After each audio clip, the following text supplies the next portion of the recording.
what we're seeing as we came down this way, Dr. Beck spoke a lot about really it comes down to economics. The whole theme that we're seeing is the economics of feeding this hay. I know it was touched on earlier about the amount of effort that we go to put up good quality hay, or if you don't have the equipment, you know, you pay for good quality hay. You look at maybe the TDN, you look at the nutrient, you know, how it's, what do you got for protein. We're paying different prices for hay, and we go to all this work and effort and investment, and then when it comes to feeding it out, sometimes we can be a little wasteful. So as we move on down this direction, I guess really what we're going to do is continue that that conversation about really the economics of feeding hay. And we wanted to look at a couple of different methods, kind of linked to what Dr. Beck spoke of as far as getting the nutrients spread out onto the pasture, and being able to stretch everybody out, get everybody good access to feed, and try and make another step towards forage efficiencies. So they spoke a little bit about feeding in hay rings compared to unrolling hay. And there would be a lot of people here that would unroll hay with maybe a bale bed, and you unroll it with, you know, the width of the bale. So if you've got a 4-foot wide bale, you lay down a 4-foot wide strip of hay, and it unrolls as far as it unrolls. Or it might be a 5-foot wide bale, so then you got a 5-foot wide strip.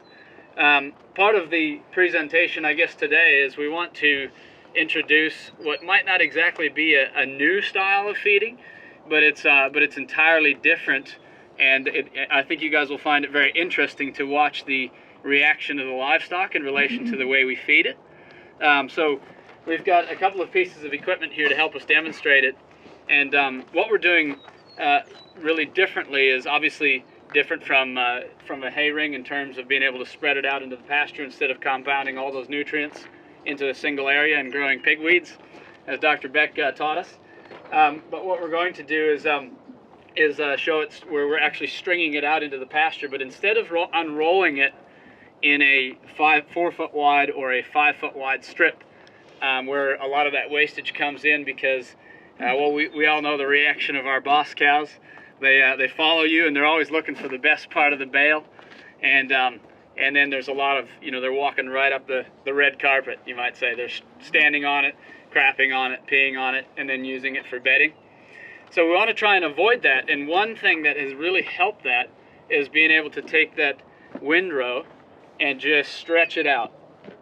So instead of having just a fixed amount of space that we can unroll a bale of hay, and having a fixed width of a windrow of 5 feet wide or however wide our bales are, we're actually turning that bale 90 degrees, as you can see here.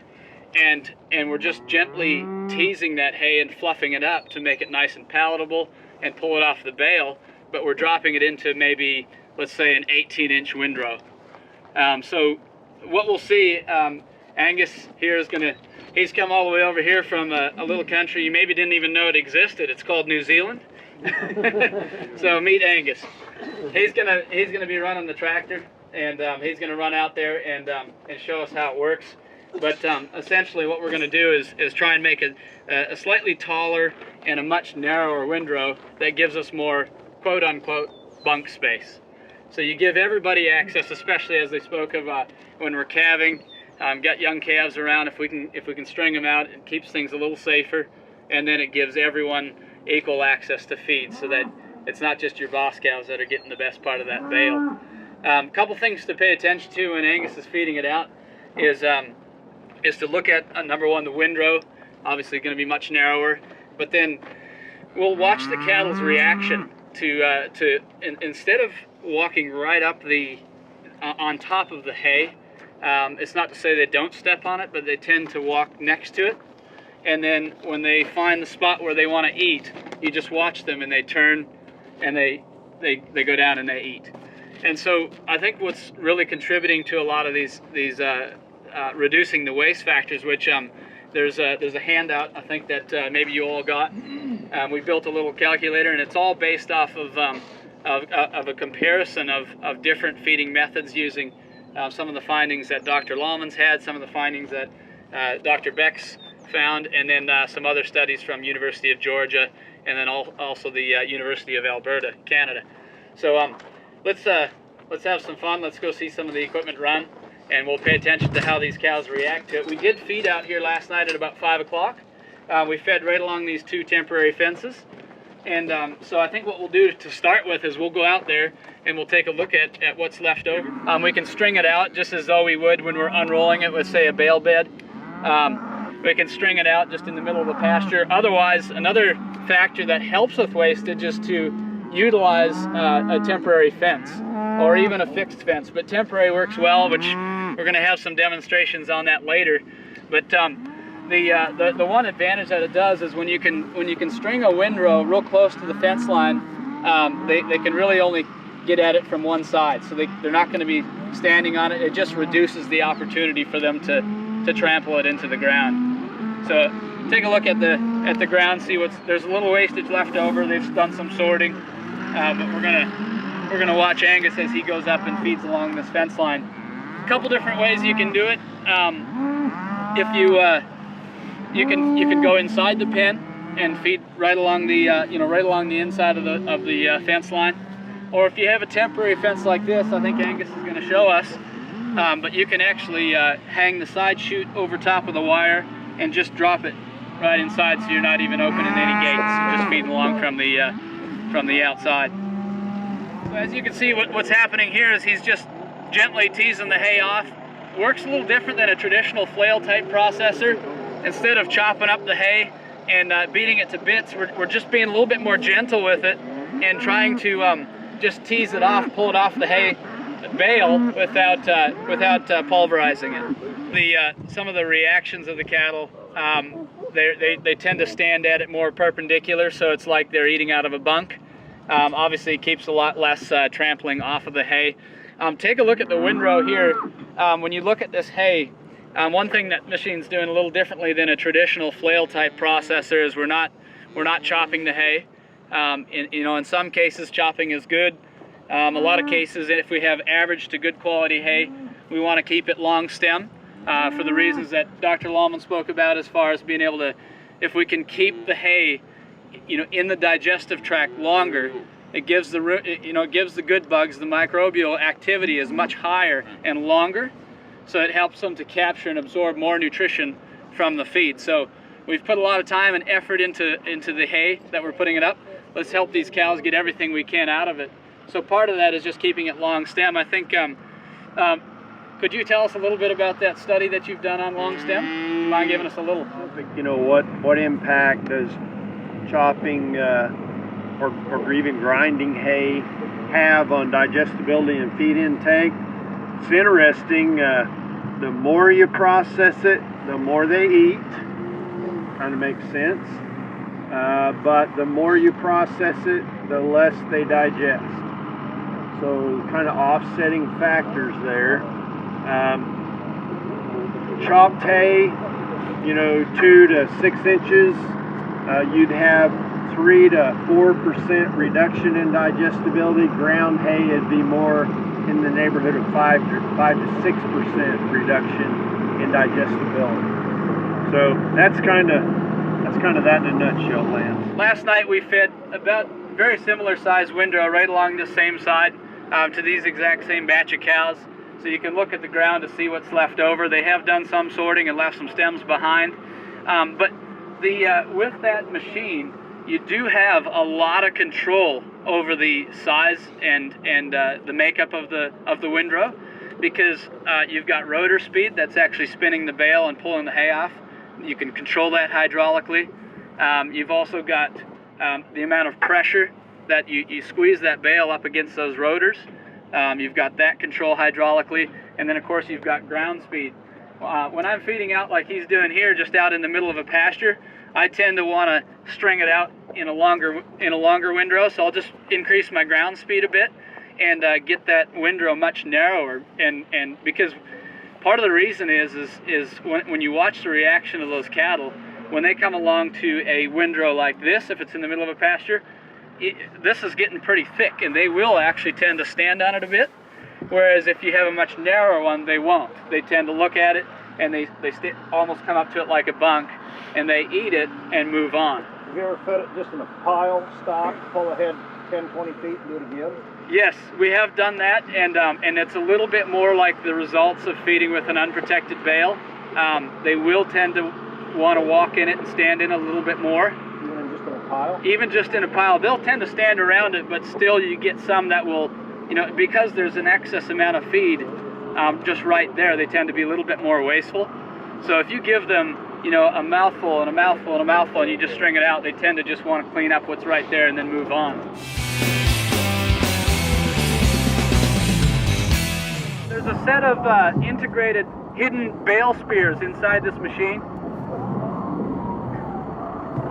What he's going to do is he's going to back up over here and put the platform down that the bale sits on, just like he's doing now.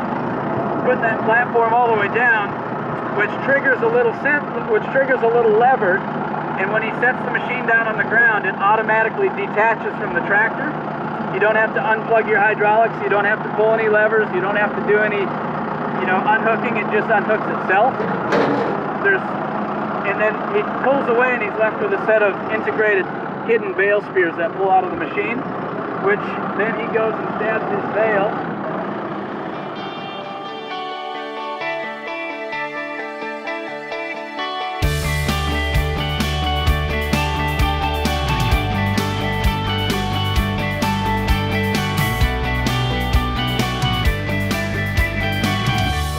Got two options. We can either take the net wrap off now, which is what we recommend.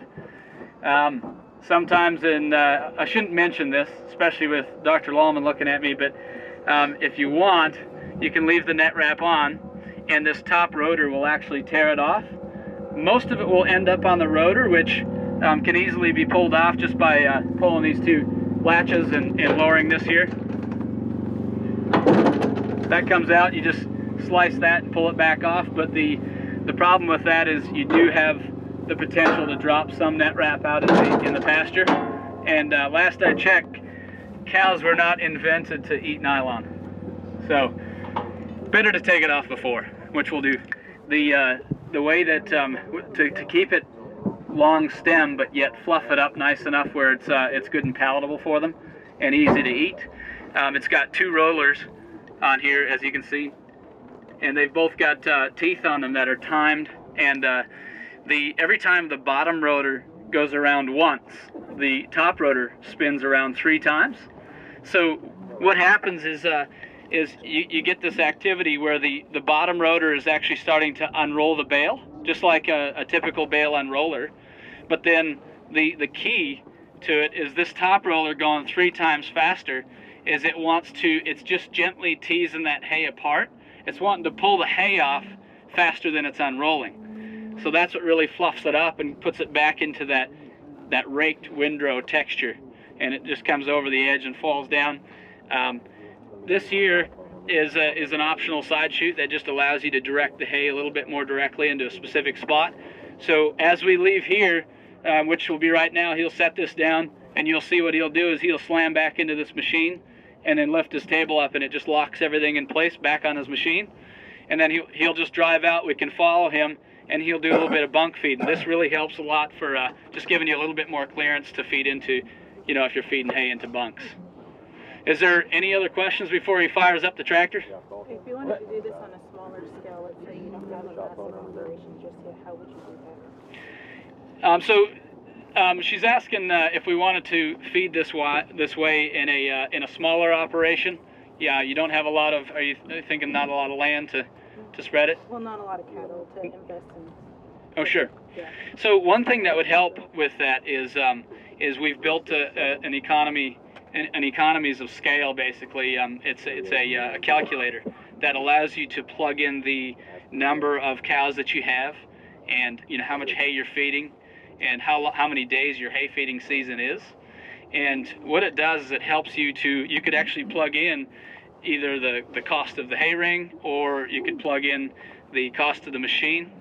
And it actually has a depreciation calculator in there to show you the depreciation of the machine and what it's worth after 5 years or after 10 years.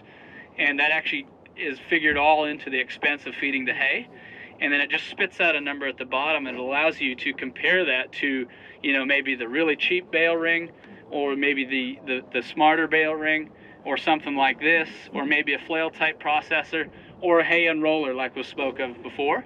So maybe what would be a good thing to do is maybe at lunchtime, when we all gather around for lunch, we'll have a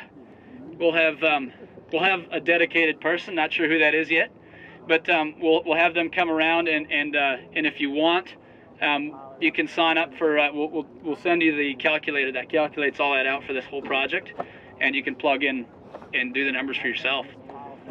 So what's the cost of the machine there? So there's several different types of machines. Something like this is typically somewhere around $12,000, $13,000, depending on what size you get. We make different sizes. You can get a smaller, compact one for if you're only doing 4-foot wide bales. This is a bigger one to do any 5x6, you know, up to 5x6 bales. And then there's, you know, obviously we make a lot of different machines, so you can get up into, you know, there's a 2-bale machine up there where we'll eat lunch. You can take a look at that. That's something more, a little less than 20 grand for something like that. And then obviously we make big wagons for if you need to haul and feed out, you know, 8 bales at a time, you can get something like that. So, and then even that one, the front end loader one that we showed earlier, that's something that you can pick up for actually less than 10 grand. So there's a lot of different machines, kind of an answer to your question, for different size operations. And obviously the return on investment is going to be, you know, faster or slower depending on what you got. Lance, what's the normal maintenance on this machine? That's a good question. So he asked about maintenance. I guess the one thing that attracted me to it is the simplicity of it. That was one of the things that attracted me to it. There's not a lot of moving parts, so maintenance is mostly just keeping it greased. There is bearings, you know, closed bearings, seal bearings on each end of both drums. So you've got grease zerks there, and then the pivot point of the table, there's grease zerks there. Other than that, there's very, very little maintenance, not a whole lot of moving parts, and it's not a lot of high power, horsepower PTO stuff. Everything is hydraulically driven, so it's a lot more consistent power. There's not a lot of vibration. One thing that obviously, I don't know if many people do use flail type processors, but sometimes those machines can have a lot of vibration or a lot of horsepower going to them. A little bit more opportunity for some higher maintenance costs. This has just been a fairly simple, just keep it greased. So, is the fluffer, is that gear driven then? It says chainless. This is a good question. So, as you would have seen when we fed out with the first machine, that feeds the bale by having basically feeder chains that are going underneath the bale. It's got these feed bars that have teeth on them, and so that's what we call our chain feeders. This one here is called the chainless bale feeder, and ironically, underneath this cover that says chainless is a set of chains. So it's the chainless is in reference to what's actually feeding the bale, but yes, there's the hydraulic direct drive motor that runs one of the rotors, and then there's a timing chain that runs the other rotor to keep that 3-to-1 ratio. So that's a good question. Will this handle a square bale? That's a very good question that I forgot to cover. This chainless machine is designed to do any and every bale. It's taken a lot of years. We've been in business since 1961. This invention came out in the early 90s. It's taken us a lot of time to get that down, but we think we've made some progress on that. And it will feed out big squares, big rounds, small rounds, wet, dry, pretty much anything you have. So I don't know if there's anybody that does baleage around here. It's kind of dry hay country, but it'll feed baleage. And to answer your question, yes, it'll feed out big squares. How does the square bale fit in there? What angle is it? Good question. So how the square bale sits on it is it actually sits long ways, so the end of it really face plants into the rotors. So it hangs out the end. If you've got six foot long bales, it'll fit on the table as it is. If you have 3x4x8s or 4x4x8s, you need just a table extension on the end to capture that last couple of feet of the bale.